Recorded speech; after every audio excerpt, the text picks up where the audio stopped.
Y el país se integra. ¿Cómo están, compañeros? En este momento nos acompaña el economista Patricio Almeida para hablar un poco acerca de la ley de alivio financiero que ya fue aprobado por la Asamblea Nacional y es una propuesta enviada por el Ejecutivo con el objetivo de que se pueda apaciguar los efectos financieros o económicos para los ecuatorianos en cuanto a la crisis energética. En este momento vamos a hablar un poco con el economista para conocer en qué consiste esta ley y qué tan efectiva es para los ecuatorianos. ¿Cómo está, economista? Buenos días. Buenos días, un saludo a todos los amigos oyentes. La verdad es que esta ley no es suficiente. Es una ley de coyuntura, muy coyuntural, no tiene ningún cambio estructural, pero como usted bien señalaba, sirve para apaciguar o para minimizar el golpe de los apagones en microempresarios, en estudiantes que tienen que pagar sus deudas, en microempresas o emprendimientos, como se señala, que no han podido pagar el RICE. Entonces, hay una serie de bondades que se está pensando en ellos, en los que menos recursos tienen y los que más han sufrido el impacto de los apagones. Pero yo creo que es insuficiente porque deberíamos aprovechar la coyuntura para establecer algunas líneas puntales, digamos, líneas importantes para el cambio, por ejemplo, en el IES. El IES está bien que haya un seguro de desempleo, el problema es cómo se fondea el IES. Igual en el SRI está bien que no se paguen determinados impuestos, pero ¿cómo va a ser la recaudación tributaria? Es decir, hay compromisos que tienen que cumplirse, sin embargo, por esta coyuntura el gobierno está cediendo, pero yo no sé si fue necesaria una ley. Probablemente era un decreto ejecutivo donde disponía que en esta coyuntura pueda paliarse los impactos de los apagones y obviamente en las empresas que han tenido que parar trabajos, han tenido que incluso cerrar operaciones, despedir trabajadores y por eso es que se establece por ejemplo, el seguro de desempleo, que el IES pueda pagar a los trabajadores cesantes o que quedaron fuera por voluntad, digamos, de las empresas, no por voluntad de los trabajadores. Justamente ahorita que usted señala uno de los puntos dentro de esta ley, que es el seguro de desempleo, especifica el presidente a través de esta ley que deberían ser personas que tengan aportaciones de 24 aportaciones, pero aparte de este requisito no menciona nada más. Hablamos de que también tal vez existen vacíos en esta propuesta. Sí, puede ser, porque no hablan de las 24 últimas aportaciones o las más recientes, porque si hablamos de alguien que ya está desempleado y que puede acceder a ese seguro de desempleo que del IES, que está en la ley, pero podía haber quedado desempleado hace 2, 3 meses. Porque esta ley, el efecto que estamos señalando es para noviembre, diciembre y enero del 2025. Eso implica que esta ley es de coyuntura. Por eso le decía, yo no sé si valga que se haya aprobado una ley, está bien que se haya aprobado en la Asamblea tan rápidamente, pero yo veo que probablemente con un decreto ejecutivo podía disponer que no se cobren, por ejemplo, los intereses, no se cobren los aportes del RICE, que a las empresas que han cumplido, que no han despedido trabajadores, se les dé un crédito tributario para el próximo año, para el 2025, que no se cobren a aquellos estudiantes que están en deuda con el Estado por créditos educativos, etcétera. O sea, todo eso yo creo que podía entrar dentro de un decreto, sin embargo lo aprobó como ley. Ahora, cuando pase esta coyuntura, esa ley queda insubsistente, es la pregunta que nos hacemos. Y lo del seguro, como les decía, no está claro si son las últimas aportaciones o si fueron 24 aportaciones seguidas que pueden ser de periodos anteriores. En cuanto a los beneficios para el sistema educativo, por ejemplo, según lo señala la ley, dispone la remisión o condonación del 100% de intereses y también de recargos generados durante las obligaciones de créditos educativos. ¿A esto se refiere una remisión, se refiere a una condonación de este interés?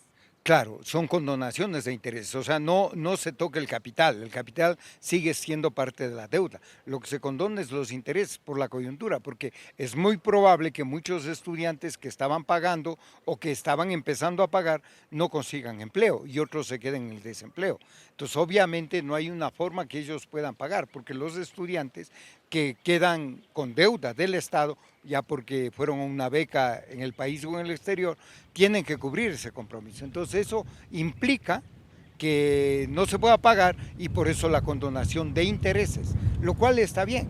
En el crédito agrícola incluso se condonaron hasta las deudas. Entonces, esos son temas que habría que ver cuál va a ser el impacto. El impacto en la economía no va a ser tan relevante, tan importante, porque toca marginalmente a las grandes empresas o a las grandes corporaciones, no les toca demasiado. Esta ley va más para los más vulnerables, que en la crisis energética son los que más sufrieron las consecuencias.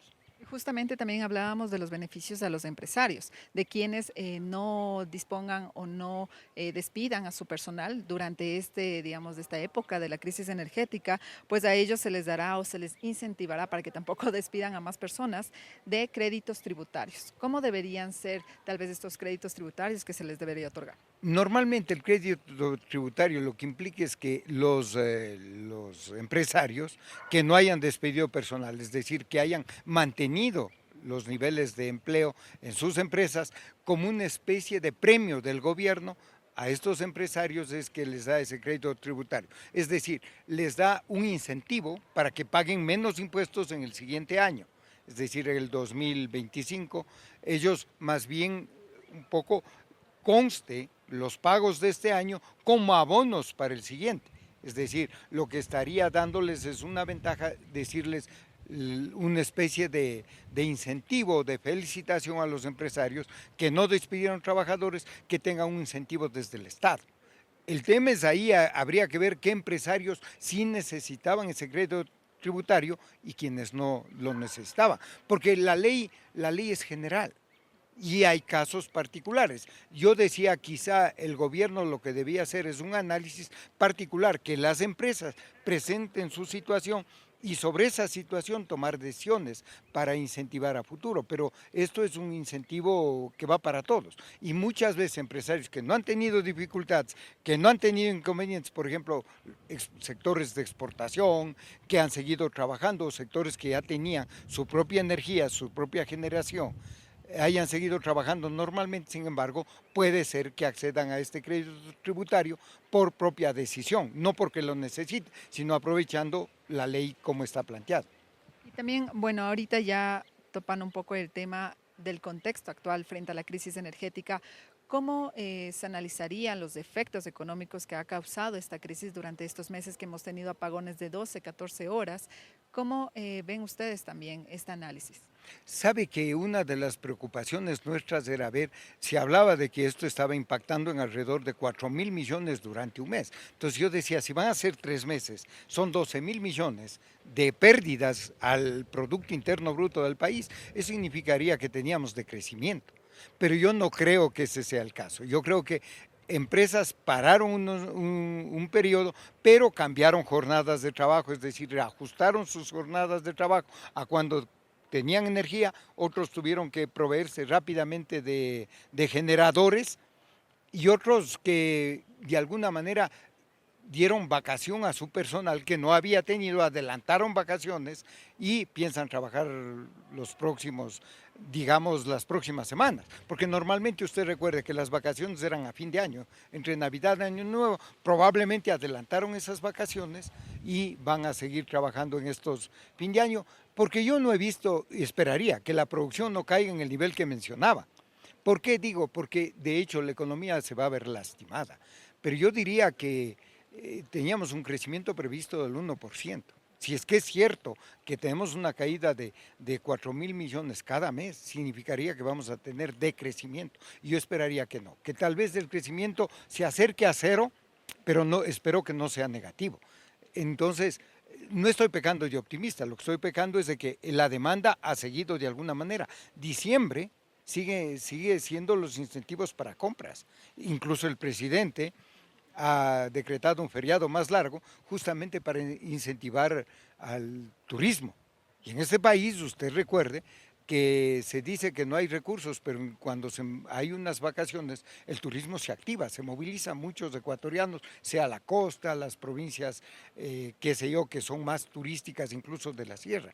Entonces yo esperaría que el impacto no sea tan grande como lo anunciaban los propios empresarios.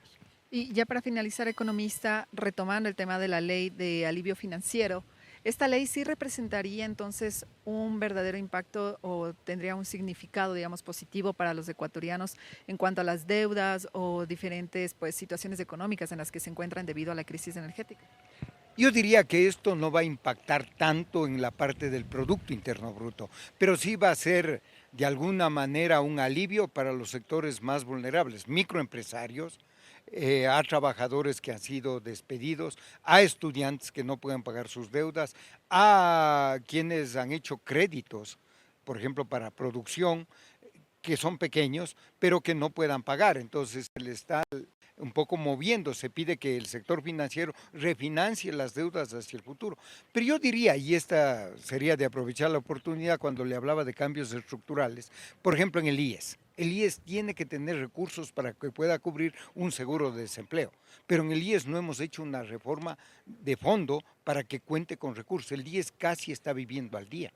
Igual el SRI debería tener reglas de juego muy claras de cómo cobrar los impuestos y no solamente se hagan seguimientos parciales. Es decir, yo creo un rato hay que dar un mensaje claro de que queremos hacer un cambio integral y estructural en el Ecuador, sea en el tema de aportaciones, de cobro de impuestos, que tenga que pagar todos los impuestos, sobre todo los que más tienen, los que más recursos tienen, las grandes empresas, las exportadoras y asimismo en el pago al IES, que el IES pueda atender mejor a sus afiliados en los hospitales, por ejemplo. Los hospitales del IES tampoco tienen medicina, están igual que el resto del sector público. Y eso no puede ser porque hay gente que ha aportado sus recursos, que aporta y que tiene derecho a una mejor atención.